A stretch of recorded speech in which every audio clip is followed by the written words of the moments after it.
We provide you the platform to turn your dreams into reality. Give wings to your aspirations with KR Mangalam University. Operation Sindoor के दौरान भारत ने पाकिस्तान की वायुसेना की कमर तोड़ दी थी। भारतीय वायुसेना के रूसी S-400 एयर डिफेंस सिस्टम ने अपनी ताकत दिखाते हुए पाकिस्तान के साफ 2000 अवाक्स विमान को पाकिस्तान की ही हवाई सीमा के भीतर मार गिराया था।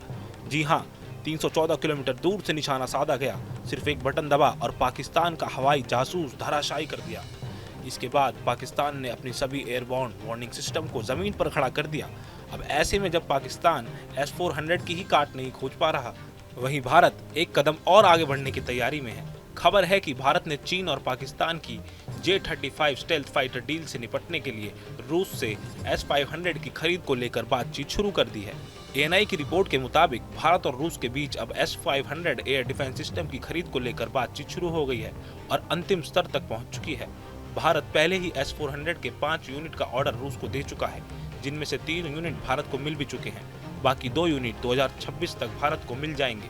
S-500 जो stealth fighter jet, hypersonic missile और बैलिस्टिक हथियारों से निपट सकता है। S-500 की रेंज 600 किलोमीटर तक है। ये 200 किलोमीटर की ऊंचाई तक ट्रैकिंग कर सकता है। इसमें 91N6A-M long range radar, multi band phased array technology और X band fire control system लगा है। ये सिस्टम उन टारगेट्स को भी पकड़ सकता है जो रडार से बच निकलते हैं, यानी स्टेल्थ टेक्नोलॉजी वाले फाइटर जेट भी इसकी पकड़ से बाहर नहीं। अब सवाल ये उठता है कि भारत को आखिर इसकी जरूरत क्यों पड़ी। अब ये भी जानना जरूरी है कि भारत को S-500 की जरूरत क्यों पड़ रही है। दरअसल चीन के पास J-20 और J-35 जैसे स्टेल्थ फाइटर जेट पहले से ही हैं और पाकिस्तान अब चीन से J-35A लेने की डील कर चुका है। चीन का दावा है कि ये फाइटर जेट रडार से बचने की काबिलियत रखते हैं और सीधे भारत के अंदर गहराई तक हमला करने की क्षमता रखते हैं। ऐसे में भारत को एक ऐसी वायु रक्षा प्रणाली चाहिए जो आने वाले दशकों तक काम आए। S-500 इसी जरूरत को पूरी करता है।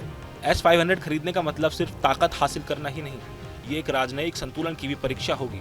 अगर भारत रूस से S-500 लेता है तो अमेरिका नाराज हो सकता है और काटसा कानून के तहत भारत पर प्रतिबंध लग सकते हैं, जैसे पहले S-400 खरीद के वक्त भी चर्चा में था। लेकिन भारत ने तब भी अपने हितों को प्राथमिकता दी थी और अब भी वही संकेत मिल रहे हैं। ऑपरेशन सिंदूर ने दिखाया है कि भारत सिर्फ करारा जवाब नहीं देता, जरूरत पड़े तो दुश्मन की सोच से भी ज्यादा भयानक वार कर सकता है। और अब भारत उस अगली पीढ़ी के डिफेंस सिस्टम की ओर बढ़ रहा है जो आने वाले 20 से 25 साल तक उसकी हवाई सीमाओं को अभेद्य बना देगा। रूस के राष्ट्रपति व्लादिमीर पुतिन के भारत दौरे के दौरान इस डील पर अंतिम मोहर लग सकती है और अगर ऐसा हुआ तो भारत दुनिया के उन चुनिंदा देशों में शामिल हो जाएगा जिनके पास सबसे एडवांस एयर डिफेंस तकनीक होगी। जहां भक्ति है हर शब्द में, कथाओं में छुपे हैं दिव्य रहस्य और ज्योतिष देता है जीवन को दिशा। धर्म से जुड़ी हर बातों को जानने के लिए हमारे चैनल स्तुति को सब्सक्राइब करें। चैनल पर जाने के लिए इस लिंक पर क्लिक करें।